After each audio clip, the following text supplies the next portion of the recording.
Ex-satanista conta como é um demônio e confirma que eles não podem tocar um verdadeiro cristão. Como é que é um demônio? Pois é, a ideia que nós temos de demônio, né, é chifre, escamas, né, Rabinho.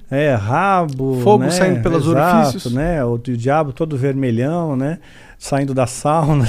Mas não, né, é um ser que parece... Aqui aparecia para mim, o Abraxas, que apareceu para mim algumas vezes, ele tinha um formato semelhante, tá? Semelhante. Não consigo descrever isso aí em poucas palavras. Você tem filho, você deve ter assistido Como Treinar o Seu Dragão. Sabe o Banguela? Sei. Então, mais ou menos parecido com o dragãozão. Banguela. Parecido com o Banguela.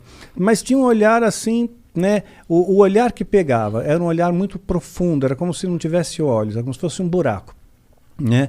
Fosse um buraco que te hipnotizava aquilo ali, né? Eu fiz a invocação, né? E ele veio. Ele falou alguma coisa com você? Tipo, dá pra encostar nele? Dá para encostar, são criaturas frias, geladas, frio, completamente frio. E o que ele Mas falava? você vê, anjo se materializou na Bíblia, anjo se materializou, comeu. Né? Anjos comeram na Bíblia, então estavam bem materializados.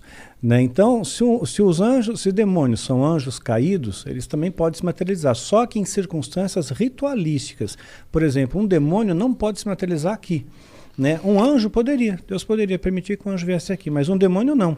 Só dentro de um sistema ritual, tem que ter um ritual para ele vir. Tem que ser tudo bem preparado. Porque eles estão aprisionados, de certa forma? Estão aprisionados, sim, eles são limitados. Né? Eles não podem fazer o que eles querem também da Veneta. Né? Eles têm as suas fronteiras de ação. Por exemplo, eles não podem tocar num cristão verdadeiro. Né? Verdadeiro não pode, a não ser que Deus permita, no caso de Jó. Por exemplo, eles não podem tocar num cristão verdadeiro, né? Verdadeiro não pode, a não ser que Deus permita, no caso de Jó. Né? Então Satanás pediu para tocar, tocou e Jó não blasfemou. E no final Deus recompensa ele, né? E ele, no final Jó chega a dizer, antes eu conhecia a Deus de ouvir falar, agora eu vejo com os meus olhos. Né? Então, às vezes Deus permite que essas coisas aconteçam.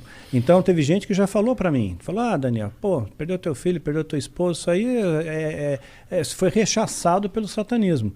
Eu não vejo dessa maneira, né? Eu vejo assim como coisas que Deus permite, que as pessoas morrem no mundo. Né? Isso acontece, né? Então as pessoas têm depressão, né? Então aconteceu, eu vejo como uma fatalidade.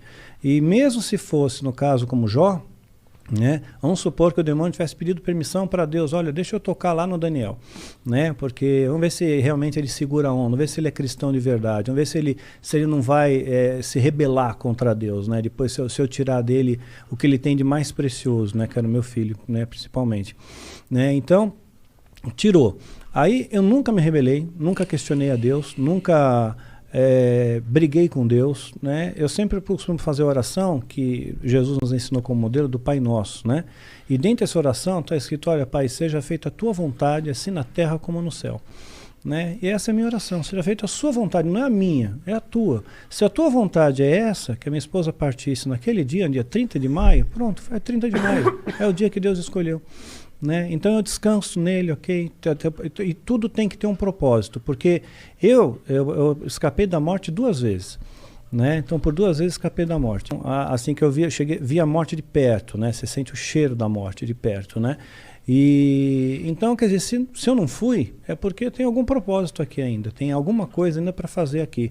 E quando terminar esse propósito, aí Deus me leva. Então a primeira coisa que eu perguntei para ele, né, eu toquei, vi para ver se era real, né, gelado, frio, né, e me olhava fixamente nos olhos, né, mas eu não conseguia olhar por muito tempo, né. Ele era da tua altura? Não, estava mais alto que eu, mas estava como se estivesse ajoelhado, sabe? Tá. Né?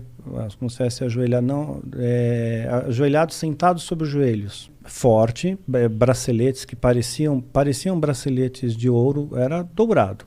Não, ele pegou, disse alguma coisa, como que vocês são da família, são bem-vindos. Entendi. Eu protejo vocês são filhos da sombra. E essa ideia de ser filho da sombra te dá uma sensação de proteção.